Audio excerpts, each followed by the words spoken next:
Sí, sí, sí. También ahora va a Brasil.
Bueno, buenas tardes a todos,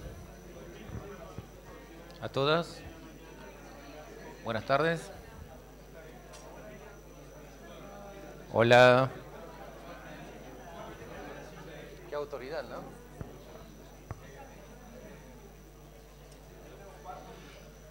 Bueno, vamos empezando con la última tarde, segunda y última tarde. Por suerte mañana tenemos la mañana todavía.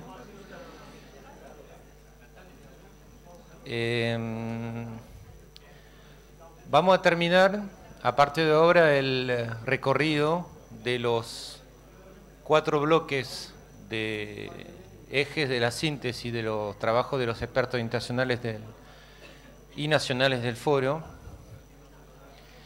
Después de hablar de diversificación de actores de extensión, de las prácticas de actores de extensión, de la diversificación de los públicos del sector agropecuario, el último bloque aborda la cuestión de las fuentes de conocimiento y de innovaciones. Esa temática nos pareció importante plantear en el foro porque, más que todo, digamos, la idea era reflexionar sobre cuáles eran los canales y las fuentes de abastecimiento, entre comillas, de conocimiento de la extensión pública, pensando de que si originalmente la extensión pública tenía una conexión privilegiada con la investigación pública, la apertura de los actores del campo de la extensión agropecuaria cuestiona las formas de abastecimiento en conocimientos y también el cambio de paradigmas de relación a los productores del valor que se da al conocimiento del productor. De las preguntas que abordamos, se trató mucho de cuestionar también la relación con la investigación, como les dije, en el trabajo del extensionista, cómo se mueven las fronteras entre investigación y extensión, cuestión relevante más que todo cuando sabemos que en el INTA agrupa las dos especialidades, las dos actividades. Y también cuestionamos con las preguntas con los expertos cómo veían la movilización de los conocimientos de los productores, más allá de la relación entre extensión e investigación pública, cómo veían la importancia que se daba al conocimiento del productor o a otros actores, otros tipos de conocimientos que no sean conocimientos científicos. En este sentido, la presentación de René Pardello de Estados Unidos, de la Universidad de Minnesota, va a abordar esa temática. Bueno, los grandes elementos de respuesta, siguiendo el mismo formato que para los otros bloques. Cosa que no es muy original, pero que vale la pena descartarlo, es que universalmente creo que hubo este cuestionamiento, se acepta ese cuestionamiento general del modelo lineal. O sea, nadie estaba viendo hoy en día, considerando que este modelo vertical, top-down, es, digamos, es legítimo o si existió algún día, porque trabajos de historiadores cuestionan la realidad de, como nosotros muchas veces mencionamos este modelo tan vertical, si realmente existió algún día, pero ese cuestionamiento, digamos, lo compartían todos los expertos que sean internacionales como nacionales argentinos. También se insistió mucho, tampoco es una gran sorpresa, pero vale la pena recordarlo, la multiplicación, la diversificación de informaciones y de conocimientos con los cuales están trabajando los productores, inundados muchas veces por fuentes diversas de redes sociales, extensionistas diversos, privados, públicos. Los productores están enfrentando esto, una gran diversidad de conocimientos, de informaciones, que muchas veces impone un cierto desafío de jerarquizar o separar lo bueno de lo malo. Es una de las temáticas que se discutieron, como lo vamos a ver. En la respuesta a esa diversidad, a ese desafío, como respuesta se discutió mucho cómo podía ser el extensionista público, del sector público, frente a esa multiplicidad o esa complejidad. Los expertos insistieron mucho en la idea de que había que generar una nueva figura del extensionista público que sea en capacidad de, otra vez, esa figura de facilitador, lo vimos, facilitar diversas fuentes de conocimiento, pero en este caso una capacidad a, de nuevo, organizar un sistema de actores, produciendo conocimientos científicos, empíricos, de los productores, y también, sí, ayudar al productor.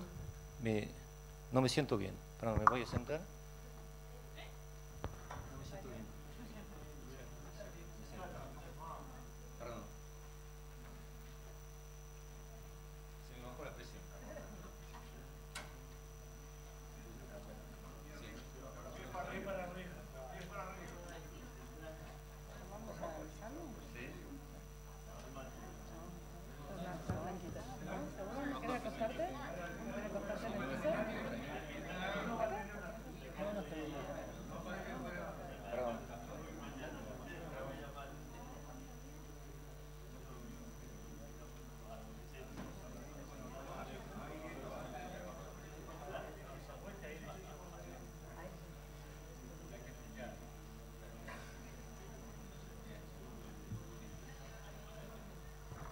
Esperamos 2 minutos o 3 para ver cómo evoluciona esto, por favor.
Sí.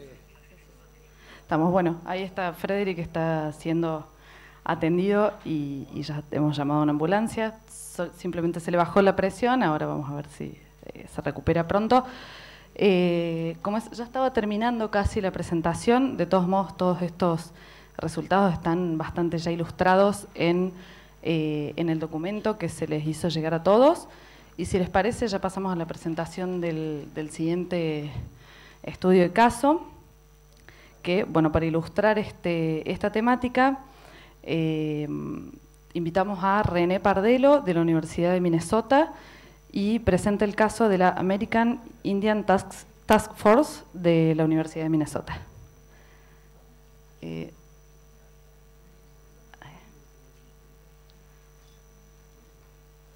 que poner.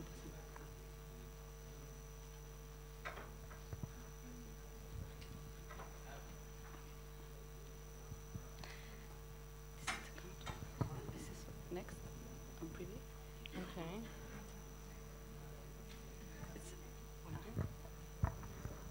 Hola. Bueno.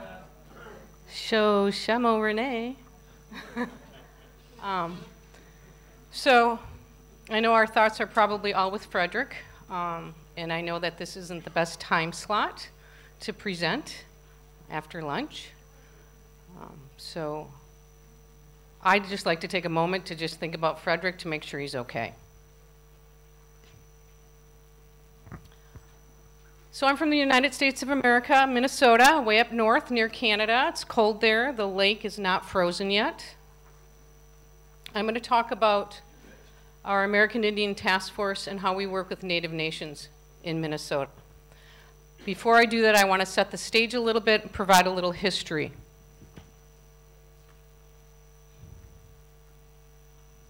So I like to call this the invasion of America. So between 1776 and 1887, the United States seized over 1.5 billion acres of land from the indigenous people. So that's a lot of hectares, right? So the imagery that I have here is all the blue. This is Native Nation. The part that's green on the East Coast, the Native Nations died out from disease from the Europeans when they came over.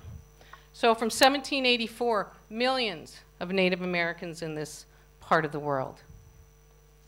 1806, you can see that the Native Nations are being driven out of the United States. 1828, 1850, I went a little fast there, but you'll notice the red spots. Those are reservations. Okay.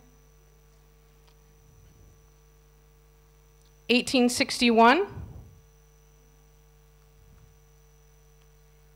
Oh, I went the wrong way, sorry.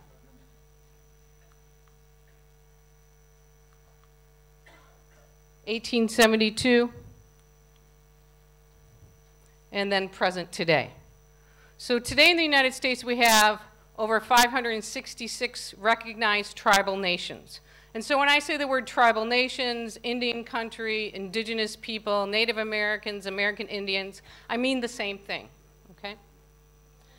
And the tribal nations, they each have their own government. They have sovereignty. They have always had sovereignty. They can self-govern. And that was reaffirmed in the treaties that were created over the years. There are over 300 treaties with Native nations in the United States, and 0 have been upheld. So now let's talk about the United States land grant system. So the history of extension and the land grant started during the Civil War when Abraham Lincoln was president. And 3 key legislations were passed. The first was the beginning of the United States Department of Agriculture in 1862. The second was the Homestead Act, which allowed men 180 acres of land, which is what? Like 60 hectares or something, of land, if they built a home on it, farmed it within 5 years. It was their land. The third piece of key legislation was the Morrill Act of 1862. And what the Morrill Act did is it gave land to states to create a university system to start teaching about mechanic arts and agriculture. Before then, all the universities taught humanities, liberal arts, and ministry for pastors. Now you'll notice we have 3 different types of land grants. So you'll see in 1862 is the red dot. Every state in the United States has a land grant institution, right? So in 1890, you see the stars. That's in the southern, eastern part of the United States. Those are for historically black colleges. The federal government said, hey, let's give the black colleges some land and some money to do extension and outreach and start teaching about agriculture, right? And then in 1994, imagine this, the federal government decides to give money to tribal colleges. Okay? And you'll see that the tribal colleges, there's about 25 right now. The 26 is being certified, which happens to be in Minnesota. So we will have 4 of the 26 tribal colleges in the United States. So a little background, okay?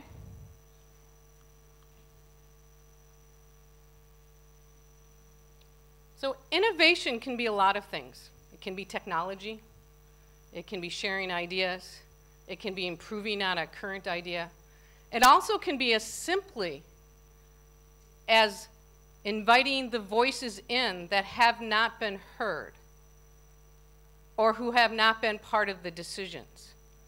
And so I believe that only by coming to terms with our history can we free ourselves to create a more just world. So here's a map of Minnesota, and you can see all the red areas. Those are the reservations. We have 11 reservations. We have 2 tribes. We have the Anishinaabe. You may be more familiar with the word Ojibwe people. They're in northern Minnesota. And then we have the Dakota people in the southern part of Minnesota. Originally, the whole state was all Dakota. The Anishinaabe came from the east to Minnesota. But our role at the University of Minnesota and Extension and our work is to make sure that we acknowledge their history, we understand the land and how it is allotted. It's how it's organized and who owns it or doesn't own it, who has rights and who doesn't have rights on it. We need to respect the sacred sites because we're always on sacred land, pretty much in Minnesota. And we need to embrace the science, that way of knowing. We definitely embrace Western science, but native science is just as valuable. It's just a different way of knowing. So we have different responses to our history. So I'm going to give you a quick overview of what the federal government is doing in regards to the history. So they have different funding mechanisms, and they're all right here. So there's money given to the tribal colleges for equity reasons. Money's given for extension. There's money for research to build scientific capacity within the tribal colleges. There's an endowment program. So money is put in a fund, we generate interest, and the interest is divvied up among the 26 colleges every year based upon the market. And then we have the federally recognized tribes extension program. Now this is funds that go to the two other land grants, the 1862s, right, the first ones, and then the 1890s, the historically black colleges. And this is money that is given to these colleges to deliberately and specifically work in Indian country. Tango lesson. Okay.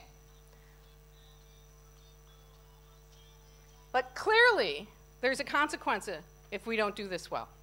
There's been over 18 years of litigation with the United States Department of Agriculture. They've recently just paid out $600 million in a lawsuit called the Keep Siegel lawsuit because there is discrimination based upon loans. People in Indian country were not getting loans. There's a lot of large native ranches in the United States, a lot of cattle producers, a lot of crop producers, and a lot of small-scale farmers as well across the United States and Indian country. So the University of Minnesota Extension's response was about 10 years ago, we created the American Indian Task Force. We actually consulted with folks in Wisconsin because they are already doing this and came up with a plan on how to work better in Indian country, how to make sure that we are co-creating programs and co-creating research and working together. We conducted listening sessions. We went across the state to all the different reservations. We listened to what folks wanted.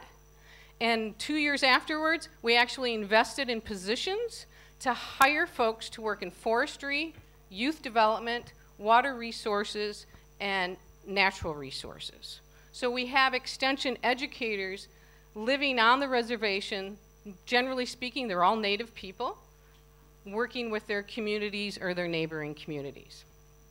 So we align all of our work along these 4 goals, outcomes of our American Indian Task Force. I actually have a handout here, but not enough for everyone. But if someone wants to help, let's see. How about the guy in pink? Could you hand these out for me? Thanks. Couple per table, I'm guessing. So we have special initiatives, access and representation, our organizational climate and environment, and programs and products. So our special initiative right now that we're doing to work better in Indian country is our community practice. What we found out is that our American Indian Task Force had about 10 people that were constantly engaged in the work. And so we did an internal survey to find out what people's experiences were working with indigenous peoples.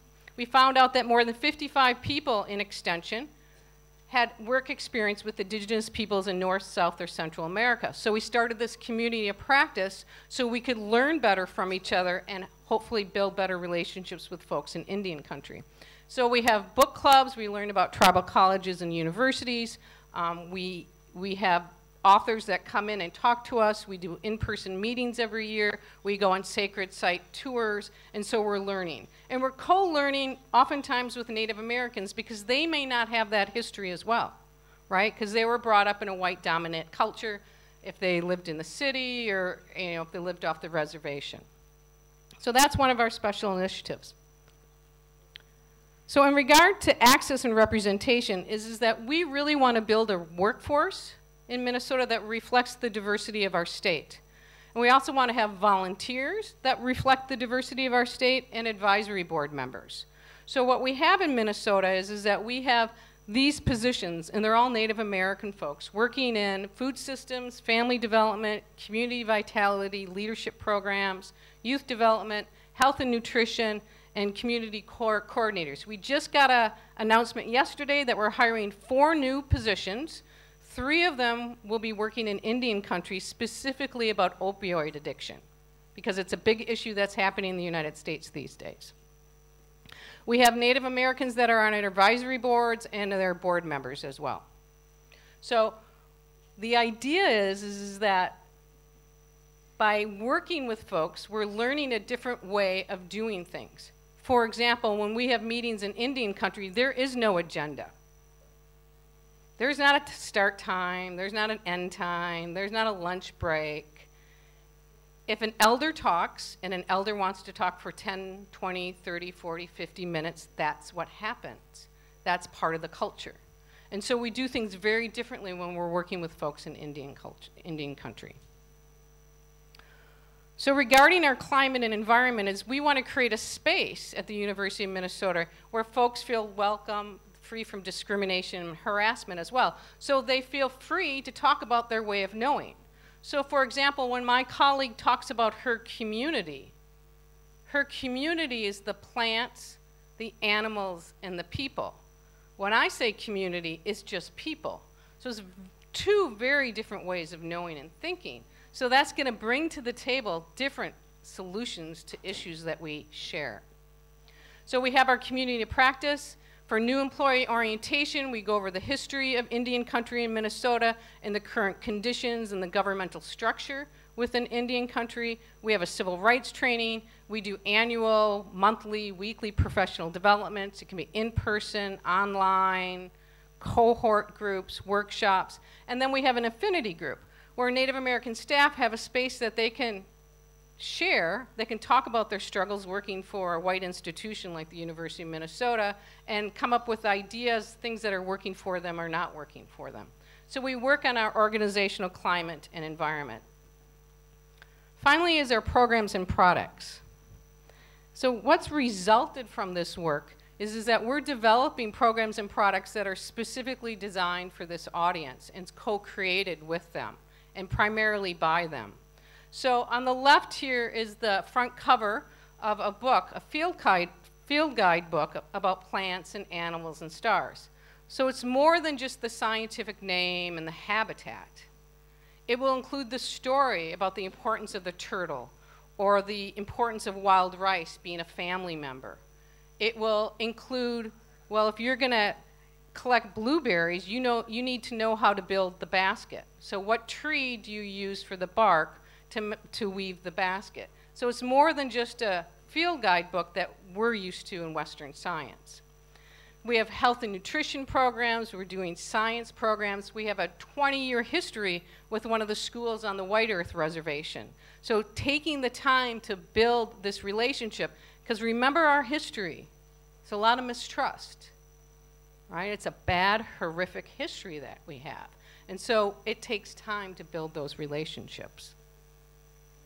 So when I was reading the synopsis that Frederick put together, the one thing that really excited me was in the Argentinian response was the interest in making sure that youth are brought to the table. And I think that this is another example of bringing together voices that are typically not at the table and that they can inform and help make decisions to move us forward. So that's all I have. Thank you very much.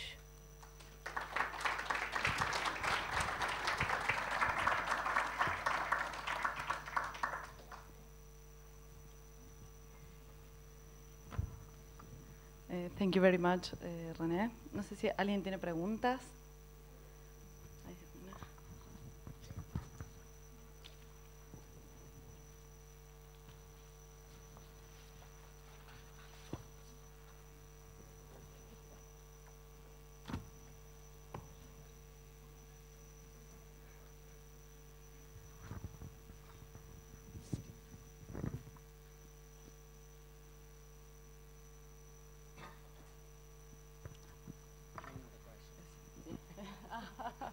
Ok. Pregunta, bueno, ¿cómo la administración del presidente Trump afectó la extensión en agricultura?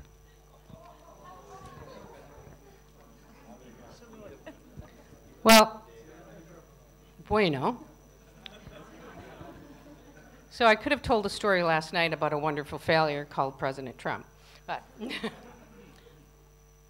the biggest issue that's happening is that there's a huge amount of divisiveness, right? So rural America primarily voted for Trump.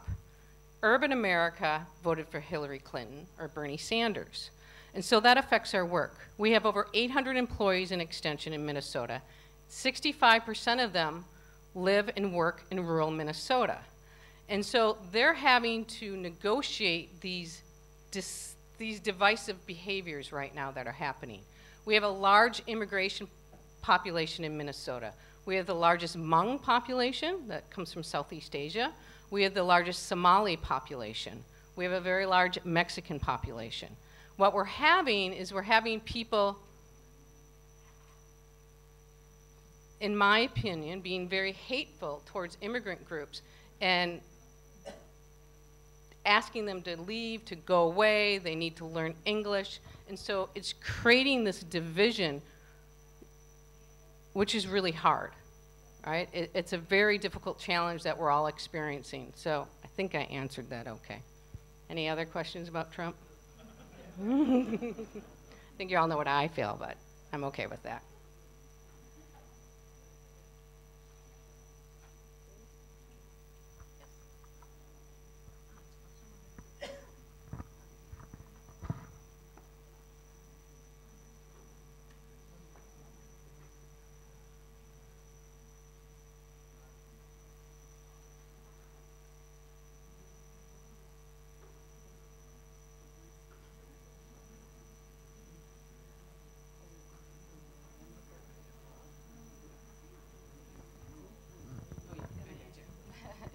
Bueno, la pregunta es si el programa de combate a los opiáceos se realiza con el Ministerio de Salud. So in the United States, there's a large opioid addiction issue. It's actually not as big as meth, but I think the opioid addiction issue can be stopped because they're prescription drugs, and so there's a way to clearly stop that. It is a partnership with University of Minnesota Extension, the School of Pharmacy, as well as the Department of Health and the Center for Disease Control. It's a funded project. So it's 4 positions right now for 2 years to work on this issue.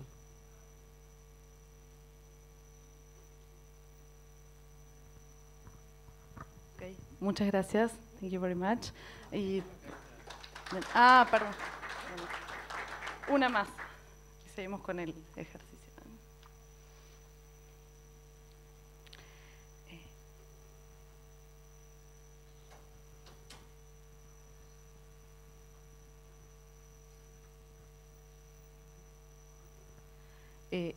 La pregunta es si hacen investigación sobre conocimientos agrícolas indígenas.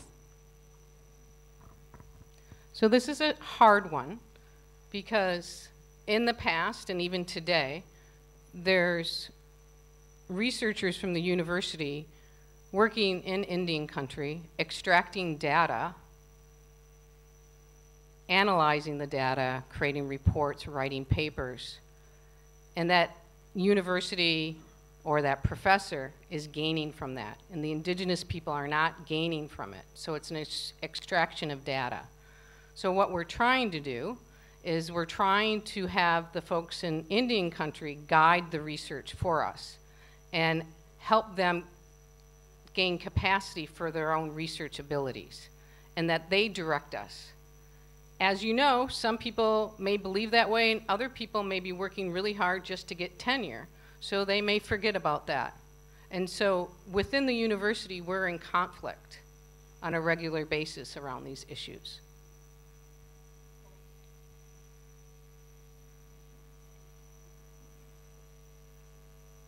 So I have one more thing. I brought a little magazine, assortment of them. We, at the University of Minnesota, we had huge budget cuts years ago, so we really needed to tell our story of our value and our impact for certain stakeholders. So I brought examples. So if anybody wants one, I'll just put them on the table here. Muchas gracias. Bueno, ahora sí un aplauso. Y bueno, y pasamos a la siguiente actividad de la tarde. Gracias, Soledad. Bueno, ¿cómo están? ¿Todo bien? ¿No se durmieron todavía? Bueno, no se desmayen, por favor. Tomen agua, tomen mate. Ah, ¿cómo está Frederick? Está bien, está mejor. Sí, se lo ve bien ahí. Está el enfermero ahí controlándolo, pero está Lucio, está perfecto.